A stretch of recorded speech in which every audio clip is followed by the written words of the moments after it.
Kevin Samuels' defined standard of a high value man is actually mediocre. Becoming a beneficial man is worth far more than being high value. When you strive only for these goals, you limit your potential and ultimately become a lesser version of yourself.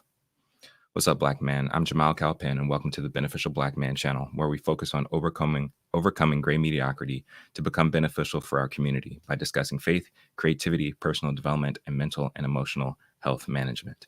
Hope y'all are doing well, Black Man. I hope you're finding time for an emotional release valve, you're protecting your mental, and you're striving to become a beneficial Black man. So, as I'm sure many of you have heard, or maybe even seen, that you know who Kevin Samuels is. And before he passed, he made a huge impact on our community. What that impact is debatable, but he did stress and focus on and encourage a lot of men to become high value men. And so in this video, he talks about his definition of what a high value man is. And for me, what I want to posit here in this reviewing this video, responding to it, and sharing some other thoughts is that becoming a high value man and how he defines it is actually pretty mediocre. And as Black men, we should be striving for something more. And that's becoming a beneficial Black man. And so there are some things that I agree with and some things I disagree with, but we're going to go through the video. I'm going to share my points and my thoughts, and hopefully you will take away and feel encouraged to strive for something more, because I believe you're worth far more than just being a high value man. What is a high value man? Glad you asked. Let's define it.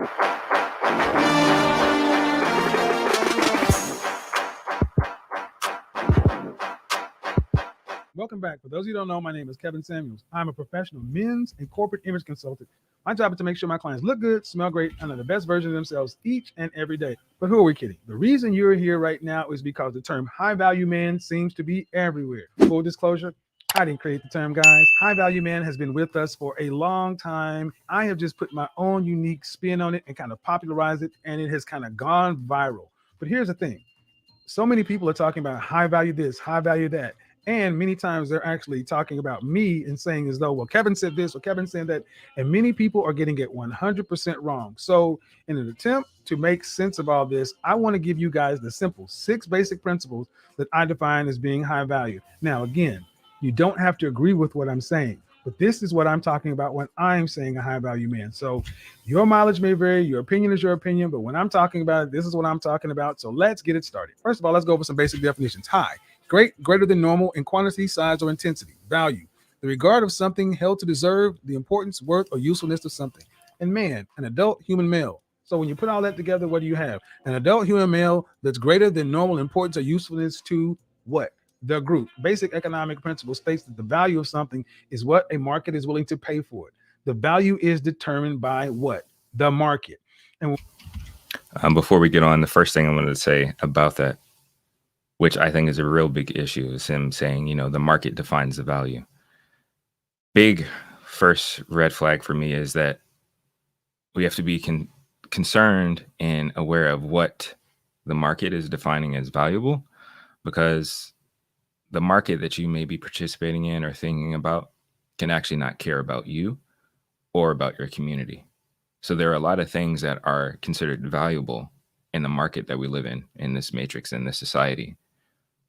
Those things that are deemed valuable could actually be harmful to you and harmful to our community.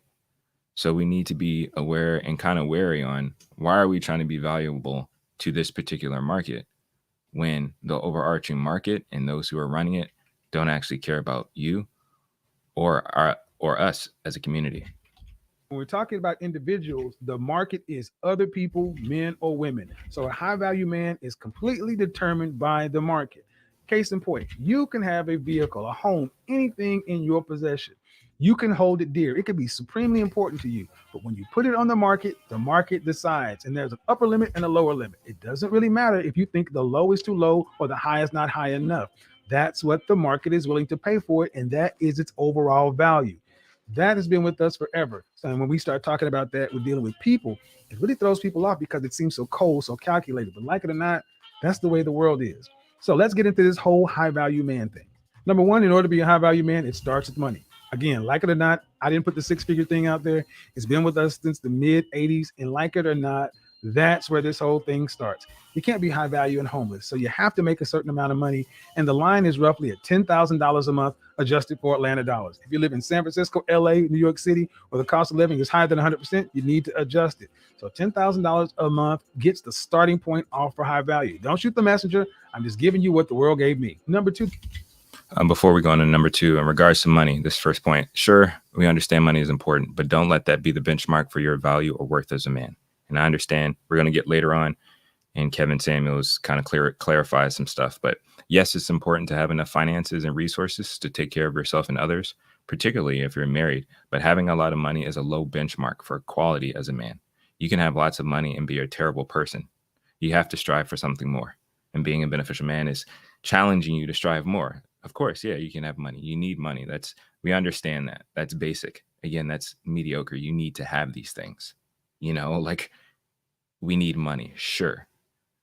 But if that is one of the main things and markers that you're looking for to define your value, that is shifty. It's actually not that complicated. Like once you actually learn how to make money in different ways, and there are a lot of resources out there to teach us how to make money, but that doesn't mean it's going to necessarily improve your quality or necessarily mean that you're actually going to be beneficial to those around you. That money needs to be made over a length of time, i.e. performance. So $10,000 a month gets the starting point off for high value. Don't shoot the messenger. I'm just giving you what the world gave me. Number two, that money needs to be made over a length of time, i.e. performance. And that's roughly about 5 years. And about the 3-year mark, you're kind of starting to scratch the surface. Why does it need to be 5 years? Well, because guys, it's a matter of consistency and stability. Look in the NFL, the NBA, anybody can have a great season, but having a great season does not automatically mean you're going to the Hall of Fame. They want to see consistent numbers over a period of time. You know how this works, just like I do in business. You can't be a one-hit wonder or have up here and down there. Consistency, performance over a length of time. That's why that 5-year mark is so important. Like I said, around 3 years, you're starting to scratch the surface, but at 5 years, people can pretty much count on you to say, this person understands and knows how to get it done. Before we move on to the next one, number two, length of time or consistency. I agree to some degree with this. Being consistent is important. But again, that's a basic necessity you should have as a man. You should be consistent across the board. That should be a bare minimum that you have in your life. But more importantly, being a man of character with standards consistently is more beneficial than your performance financially. Because, yeah, okay, you have a job or you run a business or whatever. There are highs and lows economically in life. There were lots of men who were doing well before 2020, and things changed drastically. And so, yeah, sure, maybe you hit that 5-year mark and your business failed, or you lost that high-paying job that you had. Are you no longer valuable at this point?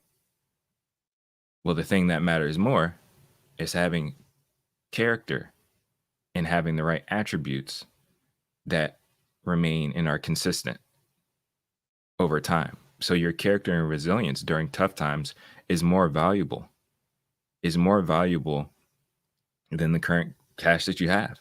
Even if that means, for example, which a lot of people did during 2020 and during the pandemic, even if that means you started doing DoorDash to make ends meet, that trait of you being resilient is more important than how much cash you have. Your character and showing up is way more important, and being beneficial to those around you is way more important than your portfolio for that period of time. Over a length of time. That's why that 5-year mark is so important. Like I said, around 3 years, you're starting to scratch the surface, but at 5 years, people can pretty much count on you to say, this person understands and knows how to get it done. Number 3 is group acceptance. Like it or not, guys, high value men is like a fraternity. It's like a club, a secret society. And high value men know other high value men. They welcome them into the group. They know what it takes to be there. They know what it takes to get in there. And high value men, group acceptance is supremely important. Guys, secret societies, fraternities, organizations have always been with us. And you know how this just works in just general interaction. Guys that just make their own secret society or club, but it doesn't matter as much as somebody says that group is important. Guys, this is about separation. High value men tend to huddle around other high value men for reasons I'm going to go into a little bit later. But group acceptance is another critical component of being a high value man. Why is group? In regards to group acceptance, you have to be very careful of the group you're trying to be connected with. So he gives the example of like secret societies and fraternities and stuff like that. I understand that, but as a beneficial Black man, we strive to have more of us, not fewer of us. So if you see any fraternity, any BGLO, as I was calling them when I was an undergrad in my fraternity, in my Greek life experience, like the desire isn't necessarily that everybody is an alpha or a Q or a sigma. No, they definitely isolate and get rid of some people. But if we're striving to be beneficial Black men, because we're more concerned and more focused about the development of the community, we want more. We want more members in this group, this club, this fraternity. We desire for our club to grow and become the majority, not the elite minority. Our community needs more of us. So we don't want to be isolated. We don't want to be separate. We want every man that we see, every boy that is in our community to become this. A beneficial Black man should be the standard within our community. So if anything, if it seems to be like a fraternity isolated, the Black community itself should be a community or a fraternity that other people want to benefit from and actually be in a relationship with, and not just profiting off of us. So again, like I push back and I challenge this idea of group acceptance and this being something that you strive for to be a high value man. Again, that's mediocre. To want to be isolated and to be in a select group, no, you should want to be something, be a type of man that other people want to be like, and that you actually encouraging and helping other people to do that. You want to develop other men so that there's more of you, not fewer of you that you're like, oh, well, okay, you check it off, you're good. No, I want more of this. I want more beneficial men. I want more beneficial fathers. I want more beneficial young men in our community. We should be replicating ourselves and encouraging more, not being less or isolated or set apart. No, we want to be pervasive in everything in our community, every aspect of our community. That means it's benefiting the whole of our community and helping our community to grow into what it should be. Separation. High value men tend to huddle around other high value men for reasons I'm going to go into a little bit later. But group acceptance is another critical component of being a high value man. Why? I'm going to say this one other part. It can also be dangerous to try to force yourself or try to get into a particular group, say a group of high value men that again have very low morals, have very low standards, and have very low quality of character. And so, yeah, there are people that may meet all of these benchmarks in regards to his definition as we go further on. But are they actually benefiting the whole? Or are they just benefiting themselves, setting themselves apart, and actually causing problems with the community as a whole? You have to question that and challenge that. Is this me becoming a high value man, quote unquote? Is it actually benefiting? Is it actually helping me to become my best self? Or am I just doing whatever I have to do to conform into this market standard of what's important? Why is group acceptance so important? Because the next around other high value men for reasons I'm going to go into a little bit later. But group acceptance is another critical component of being a high value man. Why is group acceptance so important? Because the next part, a network. You have to have a network of other high value men and others. This is another stumbling block for a lot of guys, for a lot of people, because they may have the money, even the length of time. They may look like they fit the group, but if they don't even have any other high value contacts or a network, a group of others, that person's going to be looked at with a side eye. Think of it like this. If you're sitting at the table with 10 high value men, and each of these 10 men has 50 contacts, that's 500 contacts. And you sit at the table and you have twice as much money as any other man on there, but you have 0 contacts. What can you effectively get done other than throw money at it? These other men can make phone calls, exert influence, move things to get things done. And you can only do what? You can only do what? Offer money and potentially feed off that network of contact. One thing high value men know and understand, that time is what's important. And building a network that actually works for you is extremely important. In some areas, it's called a book of business. A book of business can make you successful here, here, and here. Your contacts, your network is your net worth. You've heard this before. So you cannot underestimate how important having a network of high value men and other people is to your status as a high value man. After the In regards to this, the network thing, again, this is something that I can partially agree with, but my pushback and challenge is we have to be careful to not limit our perspective to just business exchanges. So in a lot of these definitions, it talks about market and business and how you carry yourself. Yes, we should be connected to a community. That is very, very important, but not only for our benefit, but also for the benefit of others. And with a lot of this, if we're striving to become a high value man and we want to be in a network and connected to these particular individuals and seeing how they can be a book of business for us and benefit us, we have to be careful to know that ultimately, as a beneficial Black man, we're trying to benefit the whole. We're trying to benefit the whole. And there's a scripture that I want us to consider. It's Philippians chapter 2, verses 3-4. This is the English Standard Version. It says, "Do nothing from selfish ambition or conceit, but in humility count others more significant than yourselves. Let each of you look not only to his own interests, but also to the interest of others." So yeah, it may seem nice to be connected and to be in this exclusive group, but you have to question the motives. Are you getting into this group just to benefit yourself, just for your pride, for your ego, and for the things that you want out of it? Or are you actually being connected to a community to serve and be of benefit to those around you? network, we got to have the visibility. Guys, your income and your position has to be LinkedIn level. Think of it like this. This person says they're the CEO of a Fortune 500 company. This person is head of thoracic surgery at Johns Hopkins. This person is VP of mergers and acquisitions at Bank of America. And then someone says, "Hi, I'm an entrepreneur." Three of those four people, at a glance, we can pretty much estimate who they are, what they do, and their relative importance in the overall socioeconomic structure. The fourth person, more information is needed. There's not enough visibility, not enough transparency. To be a high value man, it needs to be at a glance. Again, your position and your income.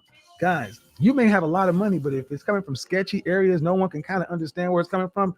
That does not give other high value men or even the public any kind of real confidence that you are who you say you are. Again, guys, it's about the market. It's what the world is thinking. They got to know at a glance that you are a high value man. And the sixth part is, in regards to visibility, again, this treats you as a man, as a business or a job prospect, or even a commodity. Your value and worth is bigger than that. It's bigger than your LinkedIn page, it's bigger than whatever position you hold. As you strive to be beneficial, though, your work will speak for itself. So whether you're a doctor, a janitor, a teacher, or even a freelance photographer, an artist, your character and how you live will speak volumes. So, he mentioned the idea of like your socioeconomic status and at a glance, what people see and judge and conclude. Well, again, if you're just striving and shooting to be accepted or looked at as a high value man based off of your money, based off of your position, again, we have to put it in the question, are you actually being beneficial though? Because sure, you say you own a business or you're a doctor or something like that. Say you do something that makes a lot of money, a stockbroker. Well, does that mean you having that position being high value, does that make you actually more beneficial than, say, a teacher? That's questions to ask, because whether you have these jobs or not, you can look the part to the market and actually be a terrible person and actually not help anybody, not be beneficial to the community at large. Because a person that's a jerk is a jerk, whether he's rich or broke. And it makes me think of the example that comes to mind for me is like the guy on Wolf on Wall Street. Sure, he was making a lot of money, but he was also causing a lot of harm to people by scheming and doing things that wasn't actually good for people. So sure, he might have looked like a high value man, living all kinds of crazy lifestyles and stuff like that. But was he really actually benefiting anybody? So don't let this idea of visibility, uh, looking the right part, be the defining marker for you. That's mediocre. Sure, you can strive to get a particular job and look a certain way and fit a particular image and profile, but striving for something better, being beneficial and actually helping your community and making an impact is way more important. It's probably my favorite part, guys. A high value. You are who you say you are. Again, guys, it's about the market. It's what the world is thinking. They got to know at a glance that you are a high value man. And the sixth part is probably my favorite part, guys. A high value man is useful to others and the group. A lot of times you hear people say, I don't want to be used. I don't want to be used. No, I want to be used. Why? Because that means I'm useful. High value men are in demand and useful. Their presence is felt when they're there, and their absence is felt when they're gone. That is how you know you're really a high value man, how you can move things, your ability to influence things. And that is your relative usefulness. In economics, it's called utils. How useful are you to the group? Again, there's no high value homeless, neither are there any high value loners. If you have all these resources, all this stuff, but it's all hoarded for your own selfish ends, and no one can benefit from your money, your network, or anything you have, how valuable are you to the group, to the world, to other people? That's what this comes down to. High value men are in demand and useful to other people. As I said at the I would say utility, which is the sixth point. This is probably the one point I agree with the most. I don't disagree with the idea of having usefulness. And ultimately, I think this is the one point that leans towards becoming a beneficial man, more than a high value man. Being a beneficial man requires a lot more than what's laid out in these 6 points, though. It ultimately requires you to become your best self for something bigger than you, which often I say for glory and for the benefit of others, for good. The work to do that goes beyond finances and appearances.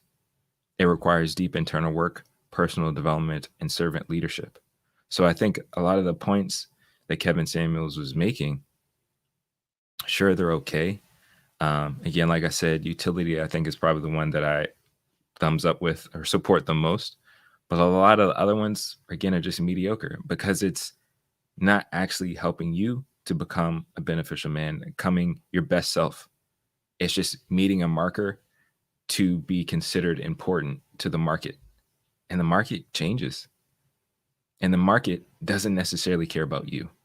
The market is selfish. The market wants to sustain itself. And that's a big difference. The market will use people, use things, exploit a lot just for the sake of the market, but not actually serve and help the community. Before I get to my next points, I'm going to let Kevin Samuels wrap up his thing. Getting high value is all the rage, all the buzz right now. I didn't make it, but I want to clarify what I mean when I'm talking about it. The 6 basic principles of being a high value man, and that by no means is the end of it. Each individual person, after that 6 basic things there, they maybe put other things on top of it. They may have religious concerns, personal motivations, but those 6 core things need to be there. Look at it this way. High value has been with us forever. There's always been a ranking system, irrespective of race, culture, period of time. You will see higher value men, higher value individuals separate or be separated from the pack. That is how this works. You don't have to like it, but you do need to accept it. High value men understand that the world is a competitive place. All fair in love and war, right? And high value does 2 things for men. It gives you more options and it gives you an opportunity to get more favorable outcomes. If you want more options or more favorable outcomes, you need to increase your overall value. And that principle is pretty well understood everywhere except when it comes to us. It gets personal, it gets hard, it gets difficult. And some of us don't like to reduce human beings to things that are so seemingly cold and calculated. But like it or not, that is what it is. We have civilized the world in general. We have evolved, but at the end of the day, we still had that primitive brain, that hunter-gatherer, fight or flight. And even though in the suit and all that other kind of stuff, that is who we are when it's right down to it. Better to know that exists and then ask yourself, what do you want to do about it? Than try to fight against this whole thing of high value or not high value. Last things, just because you're not a high value man does not mean you lack value or you have no value. And just because you may not be supremely useful to the group does not mean you're useless. High value is not a way of saying these guys are great and these guys are nothing. but it is a mark, a delineation, and it is a fact of life. It comes into play when men are dealing with men and when women are dealing with men. You can't get over it, guys, so you might as well understand it and act accordingly. Till the next time, your Godfather is out. What? All right. So I think that's nice that, she was trying to make sure that people still felt valued.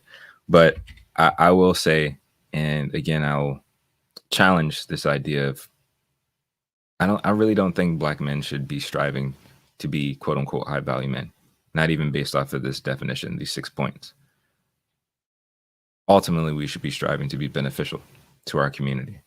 And something that he mentioned in his, description of this high value ranking system and stuff like that is this idea of competition. Yes, of course, we understand we live in a capitalistic society that is very competitive. But within our community, we need to make sure that we're striving to be beneficial for us and for ours. Will that require us to be competitive to, say, other communities or groups? Sure. But we want to make sure that we're doing the work to elevate and raise up something that's bigger than us. Again, for glory and for good. Black man, you were created and designed for more than just the market. Don't settle and treat yourself as a commodity. That's a capitalistic and colonistic and wicked worldview. Your worth is greater than the market dictates. Like, we have to understand that and understand that we all play a role in our community. We all play a role in this world. And we've all been designed and designated with a call to serve and benefit other people. And it goes beyond fitting in this elite group of high value men. Being beneficial and operating in your divine design for glory and for good transcends the market and has a greater impact. Because again, you can be high value, you can have a huge network, you can have all the money in the world, but are you really actually serving and benefiting people? Because even if you want to look at Jeff Bezos or Elon Musk or individuals who would be considered high value, a lot of people would question, are they actually being beneficial? Or are they just causing more problems in the world and just having to make a lot of money off of it? We have to challenge these things. This definition leaves out so many aspects of humanity and what defines manhood. So yeah, you can be a high value man, you can have a network, you can have all the money in the world, but what's your character like? What's your health like? What's your mental and emotional intelligence like? How do you even have healthy relationships with other people? None of that was there. High value, all the stuff that he described, for the most part, was limited and very basic and mediocre. Sure, it can feel and seem out of reach when it comes to like earning 6 figures and stuff like that. That's probably the hardest thing to like try to accomplish, to make sure you have this amount of money.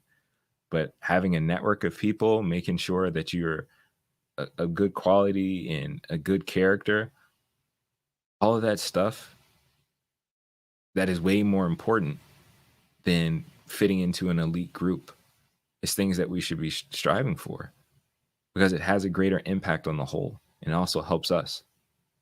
So this definition, it really just turns you into like a product. It turns you into a product for people to want to use you, and not even like in an interdependent way, but it's like, oh, you must be of high value. Okay, you're gonna come and benefit me. Let me use you. No, becoming a beneficial man starts with you being your best self, valuing yourself, taking care of yourself, making sure that you're whole, so that you can be in a position to serve other people and be a benefit and blessing to other people.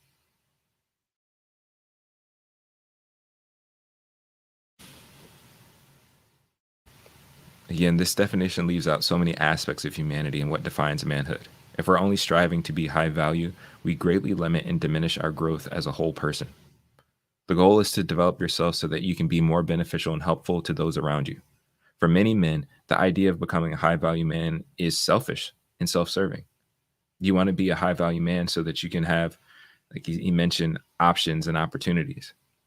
You want to be able to flex on people. So you know a famous person, or you know somebody that makes a lot of money, or you can wear a certain clothes, or you can drive certain cars, you can travel and do certain things, or you can hook up with certain women. It's self-serving. If your motivation is ultimately like, well, I want to be high value so that I can have all of these things to feed my ego, again, that's mediocre. That's gray mediocrity. That's not living in vibrant excellence. It's not you striving to become a beneficial man. Even if you accomplish all 6 of these principles mentioned in this video, if your desire is to meet this criteria, if your desire to meet this criteria is to get what you want out of others in your community, whether it's women or other men, that's not being a beneficial man. Again, that's being mediocre. The intention behind your journey is a defining factor. Your values define your drive. Your values define you and drive your life. What you value will consume and dictate how you live. Excuse me. If you have bad values or shallow values, it will lead you to become what you pursue. So if the only thing you're pursuing is making 6 figures, making sure you're visible and you look the part, and then you're around other men who do that, and then maybe you do some utility, you do some work, you have some usefulness. Again, those are shallow, mediocre things. Those aren't big, huge goals. That's not really ultimately benefiting other people, and that's not doing a lot of internal work for yourself. Becoming your best self, having good character, having good attributes, striving to be, again, your best self and being beneficial. Holding these values as high dictates your life to a limited place. Strive for more. Strive to be beneficial. Strive to be your best self. Strive to live for glory and for good. Because Black man, you're made for more than that. You're made for more than just being a commodity, just showing up and being valuable in a marketplace. And I would encourage you to go check out my video entitled "You Are Not a Commodity," to reframe your perspective of yourself as a Black man. Black man, you're called for more than mediocre living. You're here for a purpose, to live for glory and for the good of others. Let's do the work and keep choosing to become beneficial for our community. Protect your mental. Make time for an emotional release valve and keep striving to become beneficial. I believe in you. Go make something for yourself, of yourself, and for glory and for good. Talk to y'all later. Peace.